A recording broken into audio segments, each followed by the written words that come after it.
আওয়ামী লীগের বিচার ও রাজনৈতিক কার্যক্রম নিষিদ্ধ এবং গণপরিষদ নির্বাচনের দাবিতে বিক্ষোভ ও মশাল মিছিল করছে এনসিপি। রাজধানী নয়াবাজার সিরাজউদ্দৌলা পার্ক থেকে বের করা হয় মিছিলটি। এ নিয়ে আরো জানাতে যোগ দিয়েছেন সহকর্মী শিকদার মেহেদি হাসান। মেহেদি, একটু বলবেন মিছিলটি এখন কোথায় অবস্থান করছে আর কিছু বলেছেন কিনা এনসিপি যারা রয়েছেন সেখানে?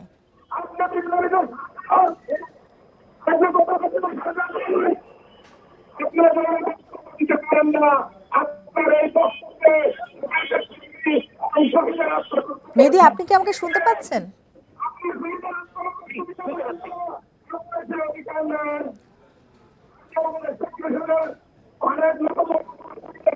মেহেদি, আপনি নিশ্চয়ই এখন আমাকে শুনতে পাচ্ছেন। আমি একটু জানতে চাই যে এখন মিছিলটি কোথায় অবস্থান করছে, আর আমরা শুনতে পাচ্ছি যে কেউ হয়তো বক্তব্য রাখছেন। কি বলছেন এনসিপির নেতারা?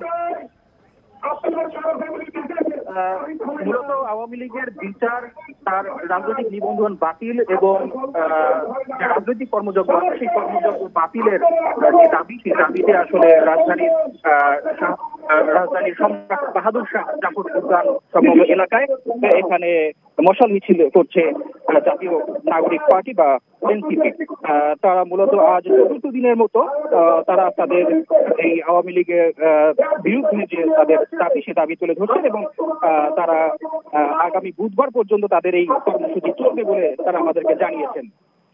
এবং বুধবারের পর থেকে বাদ দিয়ে আগামী শুক্রবারে তারা মহাসমাবেশেরও ডাক দিয়েছেন এবং আওয়ামী লীগের যে বিচার, বহির্ভূত হত্যাকাণ্ড সহ যে সকল অপকর্ম রয়েছে, সেই অপকর্মের বিরুদ্ধে যে বিচার প্রক্রিয়া এখনো ঠিক মতো শুরু হয়নি বলেও তারা মূলত অভিযোগ করেছেন।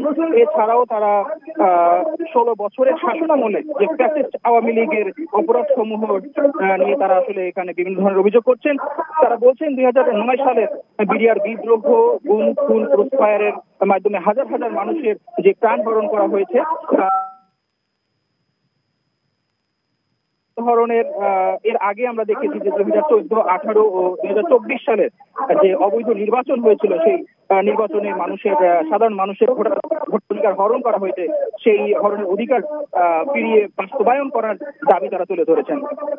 এছাড়াও 2013 সালে হেফাজত ইসলামের উপরে যে নিপীড়ন চালানো হয়েছে, তারও তারা দাবি জানিয়েছেন।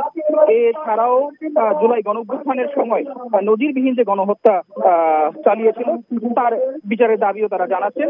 এবং আপনারা জানেন যে রাজধানী নয়াবাজার থেকে কথা হচ্ছিল সহকর্মী মেহেদি হাসানের সাথে।